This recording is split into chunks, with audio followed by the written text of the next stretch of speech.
Meantime, police in the Bahamas looking to hold Brian Hooker in custody until Monday night after his wife Lynette vanished during a boat trip.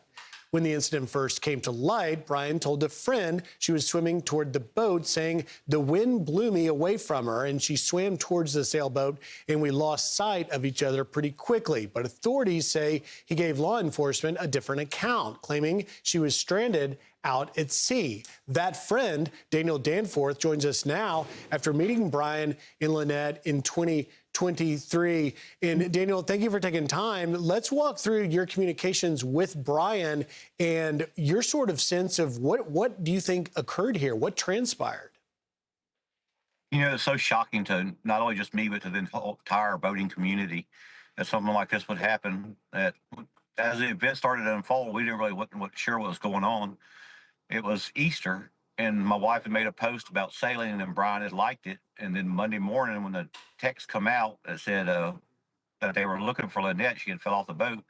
I grabbed my phone and I went on Facebook and I went to my notifications where he had liked the most recent photo, and I said, "Hey, did I just see you on the news?" And then he gave me the account that's in the text messages, and it didn't line up a lot. Like when he first told me, I thought it wasn't that serious. Like, she had fell overboard. He was another place. They were going to be back together that afternoon or something.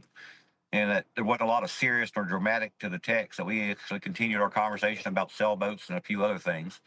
That when it come out that he was arrested, I was completely shocked. Like, they have had problems in the past, separated before, but we didn't really get involved. As my wife's close friends with Lynette, and I'm close with Brian. So it's like we have a male and a female side of the relationship. So every time somebody has a fight, we try to stay out of it. So when they get back together, it don't make things awkward.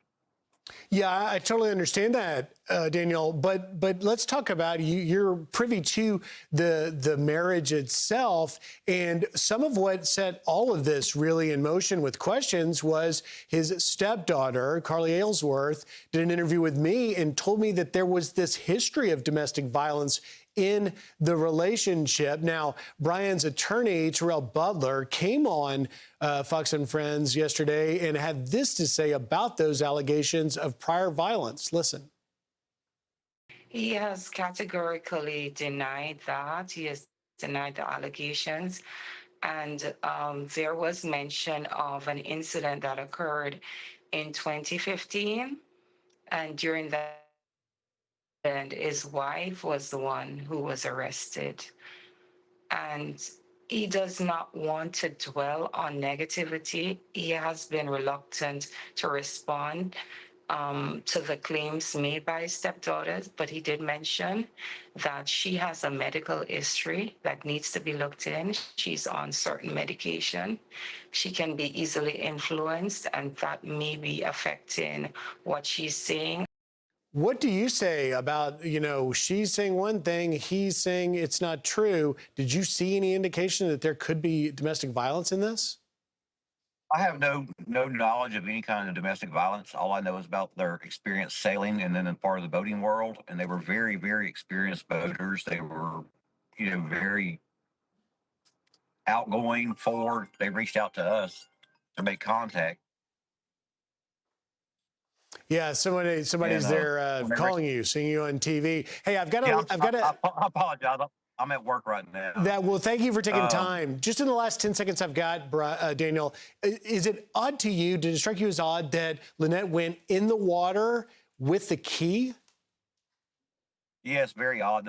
The story in his account, if you're an actual boater and people that boat every day know that the story don't really add up. He said that she fell out of the boat, the wind blew him away, that she was swimming back to the sailboat.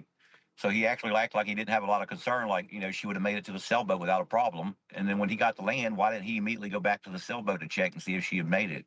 Or if she did make it to the sailboat, he would expect for her to call out for help too. 7, 8 hours is a long time that you don't cross. Most of the time when we anchor our boat or anybody anchors, you always anchor in a little group in a protected cove. You're not really out exposed to the open ocean on anchorage. Yeah.